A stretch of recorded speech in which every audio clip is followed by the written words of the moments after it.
Harrison, it's good to see you. Good to see you as well. How is everybody doing? We're doing well. I know you've been here with us as a correspondent, so I want to tap into your knowledge. You're an elite defender. You tell me what you see with the Dodgers, especially defensively in the outfield.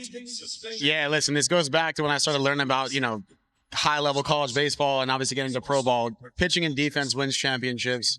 And I think when you're tasked with defending, obviously, a very offensive lineup like the Yankees, you have to play good defense. And the Dodgers are playing a really good job of just taking care of the baseball. The team that gives up the fewest extra 90 feet because of defensive miscues will generally win the game, in my opinion. And the Dodgers have obviously controlled the ball very well and taken care of it. So I think they're doing a great job on that side of the ball, and it's setting them up for their offense. And you guys gave the Dodgers a run for their money for a little bit, and the Mets had the Mets magic going on this season, especially late in the season with Lindor going crazy, everybody clicking on all cylinders. What was that experience like with the fan base in New York to come through and have that big push late? Yeah, I mean, I was just so grateful to be a part of it. Honestly, I think just getting into those couple of weeks of the season to kind of set up our postseason, it was just such a surrendering to something bigger than yourself. Playing team baseball, being a piece of the puzzle, it all played into the synergy we had in that locker room to go out there and play winning baseball. So we had it going, and we extended our games into October. The Yankees are going to have to deal with a bullpen game tonight. You guys had a few of those against the Dodgers. Take me through, if you can, that clubhouse meeting, 1 o'clock, 2 o'clock, and personally yourself, how you got ready to potentially have to face 5 or 6 guys in a game. Yeah, listen, obviously it's a different type of challenge. I think the biggest thing is you kind of know who's not going to pitch, and you kind of work backwards from that.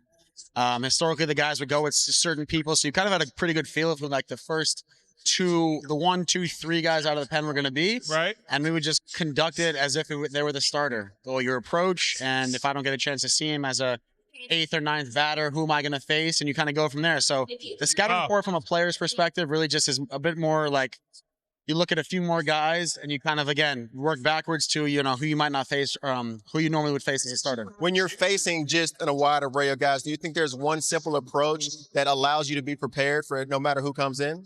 Yeah, I definitely think so. I think the first thing is, what is his go-to pitch when he gets into trouble? Where does he go when he has runners in scoring position? And if he has to come back into the zone, what does he like to do?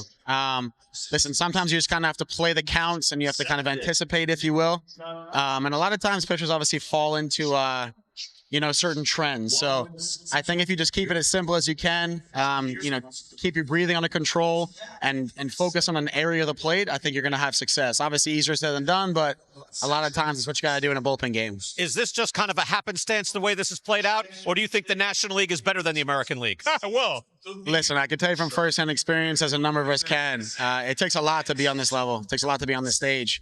Regardless of what both sides look, both teams are extremely talented. They obviously do a lot of things extremely well. And I think that, we're seeing 2 of the best teams that are deserving of here. Like Chris mentioned, we gave the Dodgers a run for their money, but listen, they beat us. So I just wish a lot of my former teammates that I've seen over the years the absolute best of luck tonight. It just seems like the National League is a little bit better. I mean, we've heard this from fans that came in. You're part of National League. I mean, it's possible. Yankees obviously. The game is hard. Yeah, no, listen, I've been fortunate enough to play in both leagues, and I can say both leagues do things extremely well. And this level and these games, especially in this series where it's so zoomed in and things are decided by one pitch, it really can go either way. And for whatever reason, the baseball gods are pointing in one direction so far. Sure. Hey, give us a prediction. What you got? We got to put the pressure on you because we're the ones giving prediction when y'all are watching on the shows and y'all get pissed off at us. Yeah. Give us a prediction for how this series is going to play out. All I can tell you is that the Dodgers took it to us. We got beat. We obviously have the utmost respect for them, and listen, they deserve to be here and to see them take it. Listen, they beat us, and if they take it, it wouldn't be our surprise because we didn't get a chance to play in here. So I guess I wouldn't be surprised by that. Nice. Harrison, you and the Mets, you played exciting baseball. It was really a pleasure to watch this year. Congratulations. I appreciate that. Thank you so much. On the season. It was an outstanding job.